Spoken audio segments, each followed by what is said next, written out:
Welcome to step 7 of the Atlantic Immigration Pilot Program. So in this step, I'm going to be talking about how to get your temporary work permit. So before you get your temporary work permit, you have to pay attention to this key information. So one, you can only apply for this after you might have been endorsed by the province. Also, after you might have gotten a job offer and your settlement plan. And presumably after your employer needs you to start work in no time. These are when to apply for the temporary work permit while you wait for the PR, right? So these are the key points. Your employer might be like, okay, hey, you have a job now, we're just gonna get you as an up and running. And then that's when they will send a letter to the province, and the province will endorse you. And then after you are being endorsed by the province, you're going to get a letter. You're going to apply for this temporary work permit. So importance of a temporary work permit. It lets you relocate to Canada to start work even before your PR card is issued, before your permanent residency card is issued. A temporary work permit helps your spouse or common law partner to apply for an open work permit. It also lets you stay working even before your PR is processed. Your employer can request the province to send you a referral letter, right? So these are the key points I want you guys to remember. Let me just quickly dive in and show you guys how to apply for this temporary work permit. it's going to be a detailed information on how you can apply for it. And also, just so you guys know, it's optional. It's optional because your employer gets to decide if he needs you to start working or not. If not, you're just going to wait and apply for your permanent residency and just move down to Canada. But if you are to start work super early, then your employer has to request for the province to send you a referral letter, right? And that's all you're going to use to get started. Once you're endorsed by the province, you're good to go, okay? All right, let me walk you guys through on how to apply for your temporary work permit. Because this process is going to be a little bit longer, I'm just going to go straight to the point and show you guys on how to apply for a temporary work permit.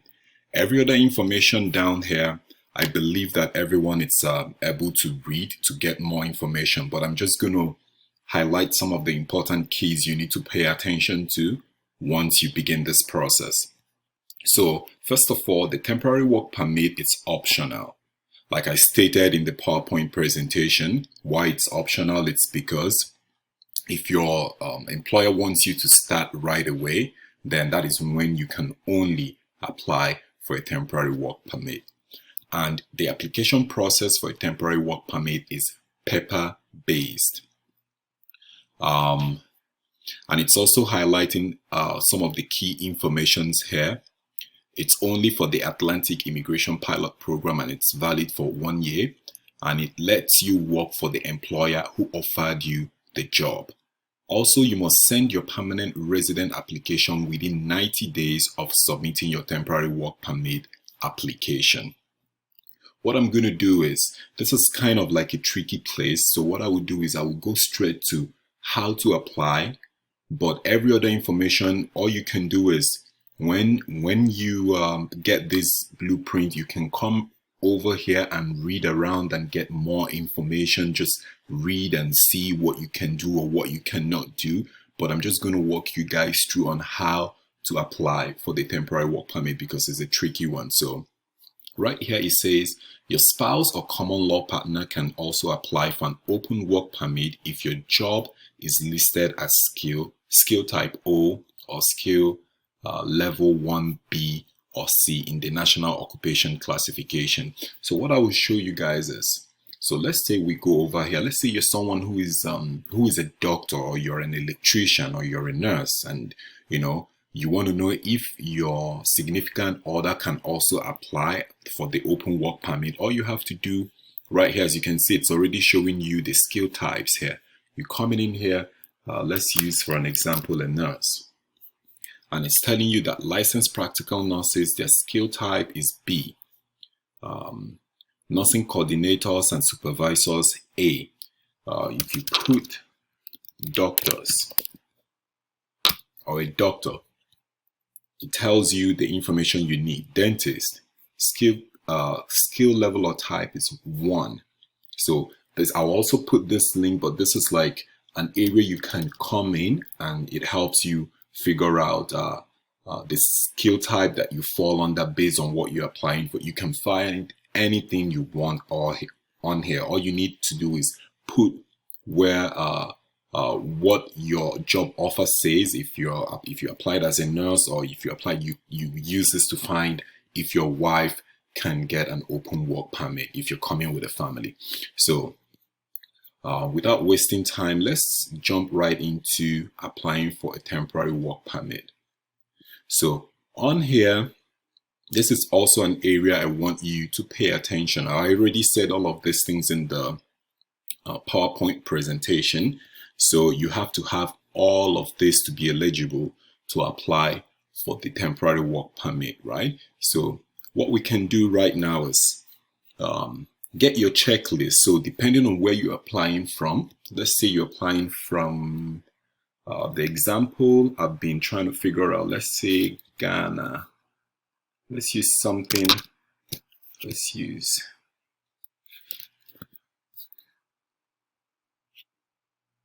Ghana. Oh yeah, there we go. So you get your document checklist.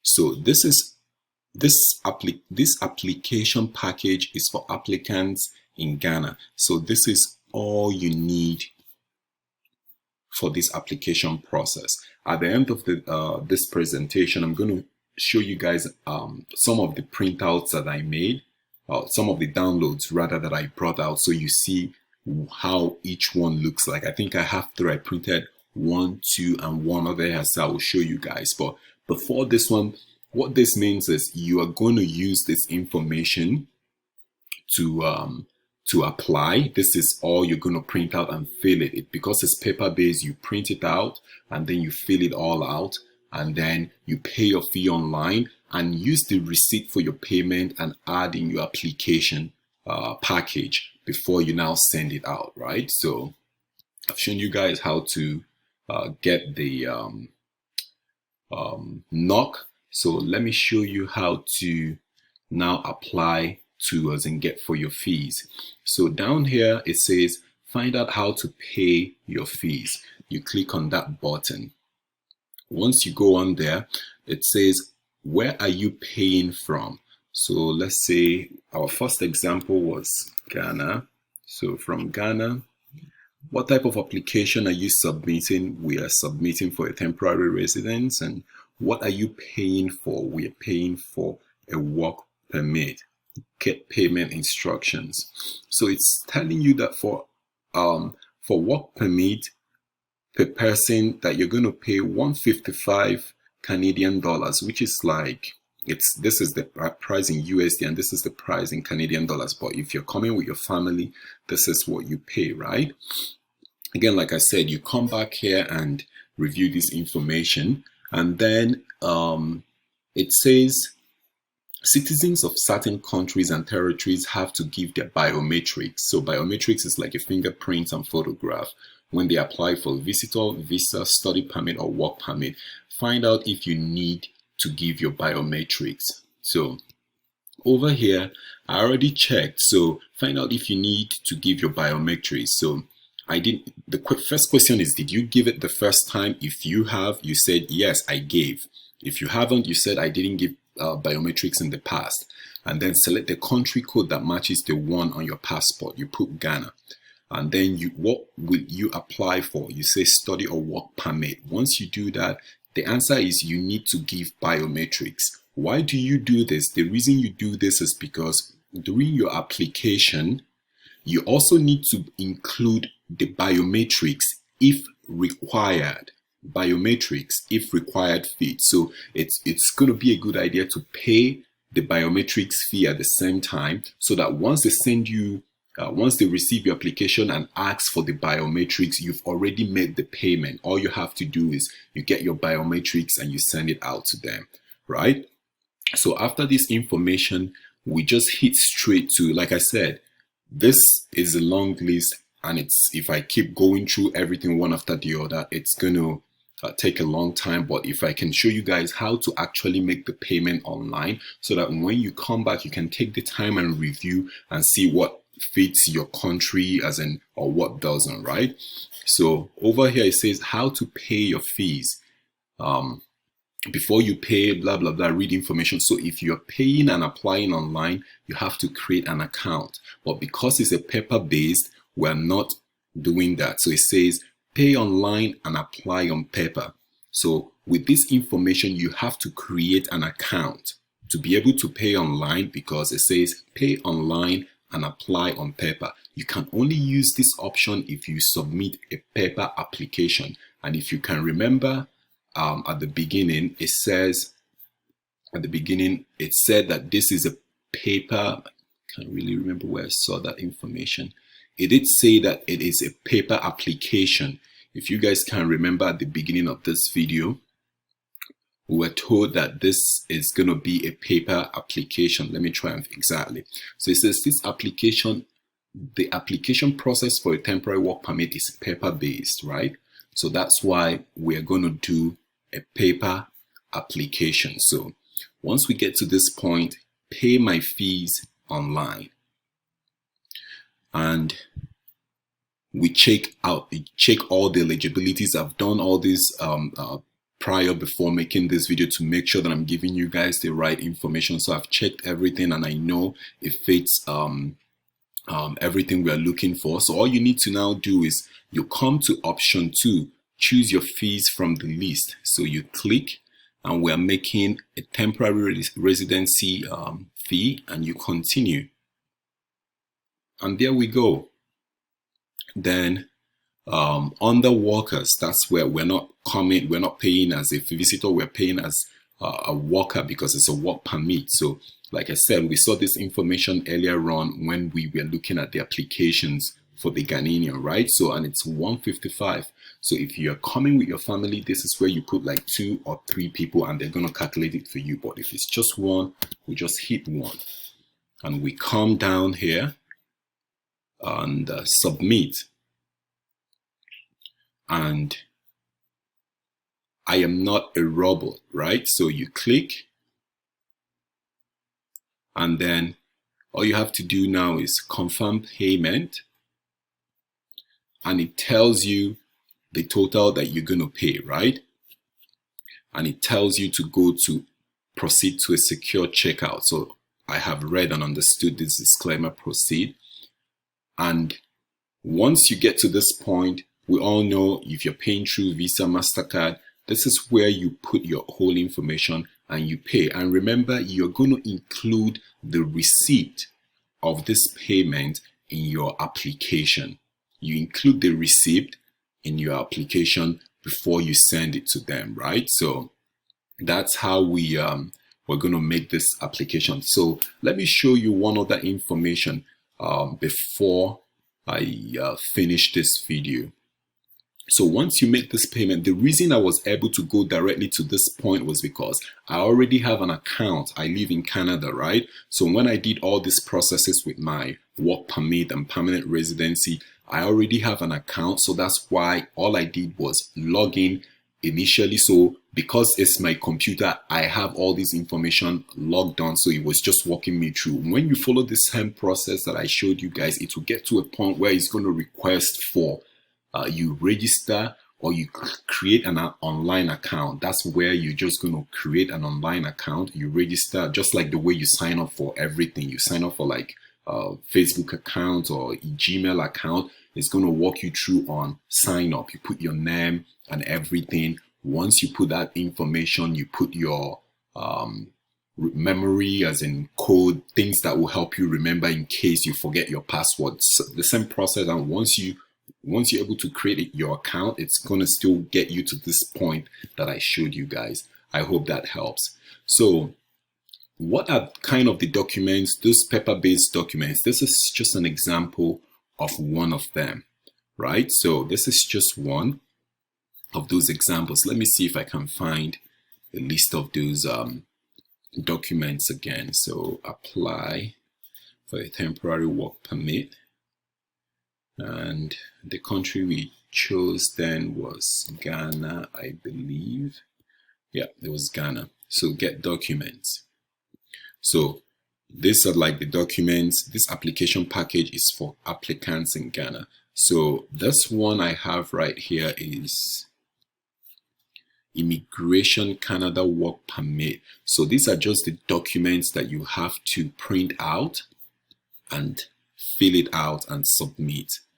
I printed some and downloaded them. So this is like undertaking for an application for a work permit exempted from a labor market impact assessment as part of the Atlantic Immigration Pilot, right? So follow the whole information. All you have to do, principal, you put your name, you know, every information, but you print it out and do it, right? So, and then this is another one, application for work permit made outside of Canada, right? So I just wanted to show you guys this because I believe that would help with making this process smoothly. Like I said, go back to this video review. I had to like get straight to the point of how to actually pay your fees online, because that's like one of the trickiest as a point I noticed when I did mine and when some of my friends tried to apply for a work permit online. It's kind of as in tricky. So I wanted to make sure that I walk you guys through to the end. But every information, you can take your time with the links I'm going to show you, I'm going to give you guys. You can take your time and figure and read just to familiarize yourself with the website, right? Because if you're planning on moving to Canada, you need to know some of these things and read more. But I wanted to highlight some of the basic information that you need to know, which is like your NOC, how to make the payment, this one is how to find an application forms, and to find out if you need biometrics and things like that. I'll see you guys in the next video, which is showing as in a proof of fund to ensure that you're eligible to move to Canada. Bye for now. Oh, sorry, before I conclude, I wanted to point out something. So before you print out all these documents here, or after you print out all these documents here, I need to point out something. It says that 1, click the validate button at the top or bottom of the form. 2, a last page with barcodes and a signature line will automatically be created. 3, print, sign, and date the form. Again, print, sign, and date the form. It didn't say sign and print. It said print, sign, and date the form. Then other informations here for best results, print on white, and blah blah blah. Let me just go back and touch a little bit on that information. So let's use this form right here. So let's say this is actually one of the forms that you're going to be printing out. So you put your information and you fill out everything. There is a validation button here because it said validate on top or the bottom, right? So when you might have filled out all the information, before you print out, you have to hit the button validate, and then a barcode is going to appear right here. And once you do that, you then print out, sign your signature here, and date here based on the instruction. Again, click the validate button at the top or bottom of the form. A last page with barcodes and a signature line will automatically be created. Print, sign, and date the form, right? I just wanted to highlight this before I close this particular stage and get to the next one. And something else I forgot to mention that is super, super important is this. I did mention earlier on that because of this application, it's a paper-based application. Once you make your payment, it says when you finish, you must print a copy of your receipt, submit it to any VAC with your application. Again, this information is crucial. I'm going to show you what this is. So once you've completed the payment, you print your copy and you're going to submit it with this. So let's say you've done all of that and you get to the VAC as an area. So all you have to do is get all the way to the end here. And this is where you're going to use this filter to find your application, your country. For right now, some of these locations are temporarily closed because of the coronavirus pandemic going on. So if you make that payment and print out your receipt, all you have to do is you come here when everything is clear, because after this whole thing ends, process is going to come back, but it's good you constantly check back once in a while to make sure if it's open or not. You come here, all you have to do is, if you're in Ivory Coast, you click on Ivory Coast. If you're in Nigeria, you click on Nigeria. If you're in Ghana, do the same. So since we've been working with Ghana, I'm just going to hit Ghana and see what the exactly. So apply for a visa, book an appointment, find a center, information about your local. So this is where you're going to come. This is where you're going to come, and it says here the Canada Visa Application Center in Accra, Ghana will remain closed until further notice due to the COVID-19. Please visit this website for further updates. So you're going to find a center that is closest to you.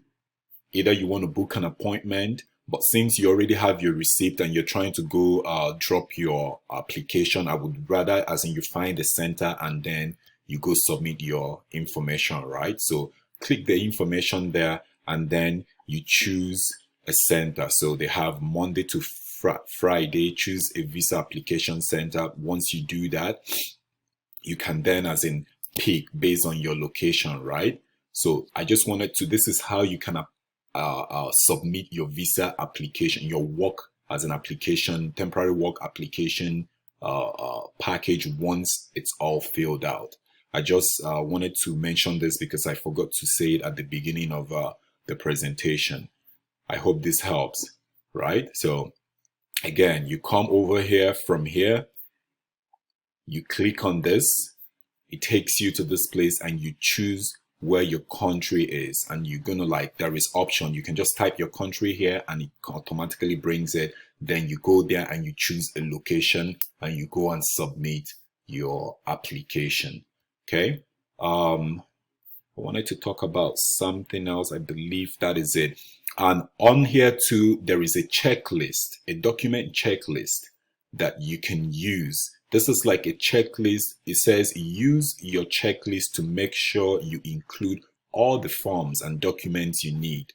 Place the checklist on top as a cover to your application package. So as you're printing out all of this, also print out this checklist.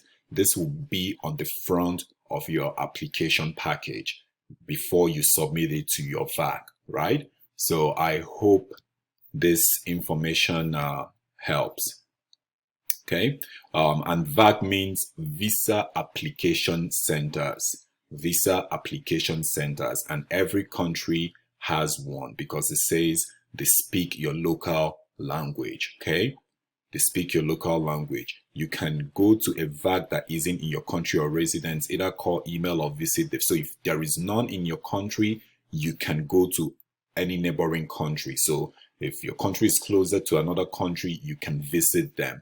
And the important information for you to know is it says VAC accept applications for study permits, work permits, and that's what we are applying for here. visitor visas, travel documents for permanent residency, and they do not accept applications for all of this here. Okay. Again, if you have questions or you're confused, review this video over and over and over again. It's going to help you make the right decision. See you guys in the next video. Bye for now.